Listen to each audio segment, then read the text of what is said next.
এমন একটা নাস্তা রেসিপি বা পরাটা রেসিপি যদি সকালবেলা অথবা বিকেলবেলা থাকে, আবার যদি বাচ্চাদের টিফিনে থাকে, তাহলে কিন্তু আর কোনো কিছুর প্রয়োজন হয় না। এতটাই লোভনীয় হয়েছিল এই পরাটা রেসিপিটি। এটি দেখতে যেমনটাই লোভনীয়, মাশাআল্লাহ খেতে কিন্তু অনেকটাই দুর্দান্ত ছিল।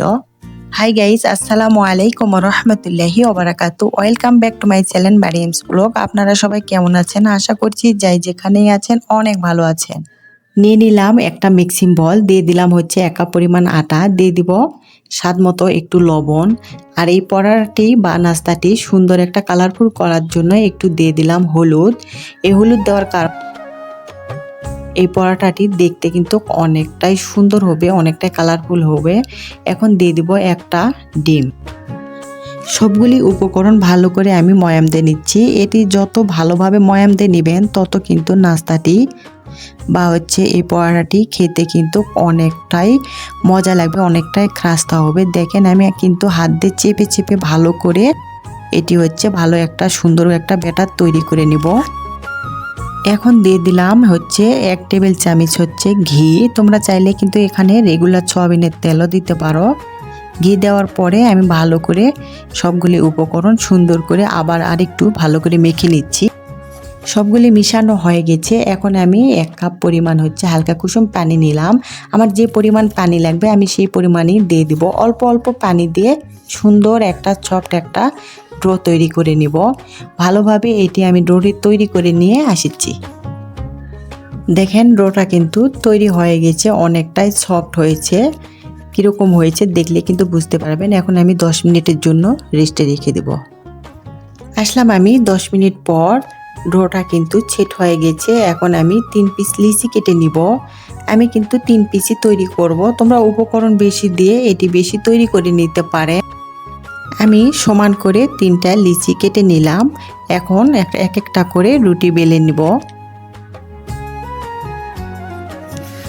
এখন এখানে একটা পিড়ে নিলাম রুটি বেলানোর জন্য, দিয়ে দিলাম একটু আটা, তারপরে একটা লিচি নিয়ে নিলাম, সুন্দর করে একটা রুটি বেলে নিলাম।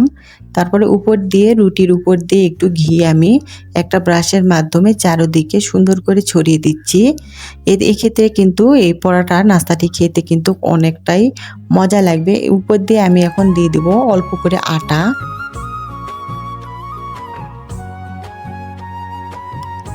এখন আমি চারদিকে আমি দেখেন ভাঁজ দিয়ে নিচ্ছি। ভাঁজ দিয়ে সুন্দর করে একটা হচ্ছে পরাটা তৈরি করে নিব। আমি কিভাবে এটি ভাঁজ দিয়ে নিচ্ছি তোমরা কিন্তু দেখলেই বুঝতে পারবেন। এখন চারোটা মাথা হচ্ছে আমি একটা করে গোল করে নিচ্ছি। এক্ষেত্রে কিন্তু পরাটা তৈরি করতে অনেকটাই সুবিধা হবে। দেখেন আমি কিভাবে গোল করে নিলাম। এখন আমি সুন্দর করে একটা পরাটা বেলে নিব। দেখেন পরোটা আমি হচ্ছে বেলে নিলাম, কি হচ্ছে মাপে আমি এটি বেলে নিয়েছি। তোমরা কিন্তু দেখলে পুরটা বুঝতে পারবেন। এখন আমি সবগুলি এভাবে তৈরি করে নিয়ে আসছি।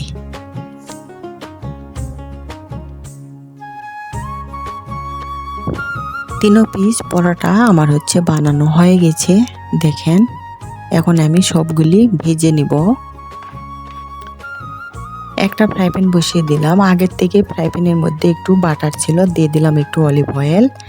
এখন সেই তেলের মধ্যে আমি একটা হচ্ছে পরোটা দিয়ে দিব। পরোটা দেওয়ার সময় কিন্তু চুলার হচ্ছে হিটটি মিডিয়াম টু মিডিয়ামে রাখবেন, হাই হিটে দিবেন না। মিডিয়ামে রেখে ধীরে ধীরে উপিট উপিট করে ভেজে নিতে হবে।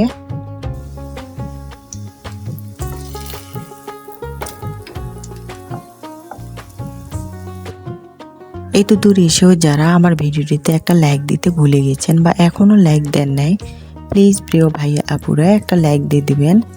আমার রেসিপিটি যদি ভালো লেগে থাকে তাহলে বন্ধুদের সঙ্গে শেয়ার করে দিবেন। আমার এরকম সহজ সহজ রেসিপি পেতে আমার চ্যানেলটি সাবস্ক্রাইব করে সবাই আমার পাশেই থাকবেন। যারা এই কাজগুলি করেছেন সবাইকে অসংখ্য অসংখ্য ধন্যবাদ। অনেক অনেক আমার অন্তরস্থল থেকে অনেক দোয়া ও ভালোবাসা রইল।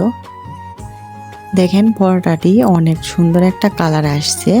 আমি কিন্তু ধীরে ধীরে এপিট উপিট করে সুন্দর করে ভেজে নিয়েছি।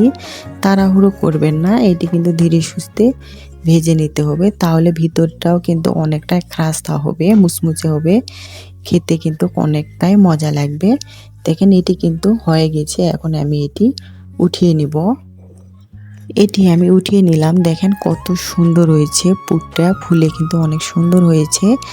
পুনরায় আরেকটা দিয়ে দিলাম। এভাবে এটিও আমি ভেজে নিব এপিট ওপিট করে।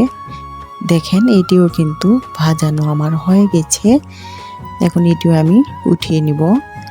আমাদের বাসায় সবসময় যে উপকরণগুলি থাকে সেগুলি দিয়ে কিন্তু আমি সহজভাবে নাস্তা তৈরি করে দেখাই, যেন আমার প্রিয় আপুরা বাসায় সহজে নাস্তা তৈরি করে নিতে পারেন। এই জন্য আমি যেগুলি উপকরণ সবসময় পাওয়া যায় হাতের নাগালে সেগুলি দিয়ে কিন্তু আমি প্রতিনিয়ত নাস্তা তৈরি করার চেষ্টা করি। দেখেন সবগুলি নাস্তা পরাটা আমি এভাবে তৈরি করে নিলাম। আজকের ভিডিওটি আমার এই পর্যন্ত। আপনারা সবাই ভালো থাকবেন, সুস্থ থাকবেন এই দোয়াই করি। আমাদের জন্য দোয়া করবেন। আসসালামু আলাইকুম রহমতুল্লাহি ওবারাকাতু। আবার আসবো নতুন একটা রেসিপি নিয়ে। এই পর্যন্ত সবাই ভালো থাকবেন। আল্লাহ হাফেজ।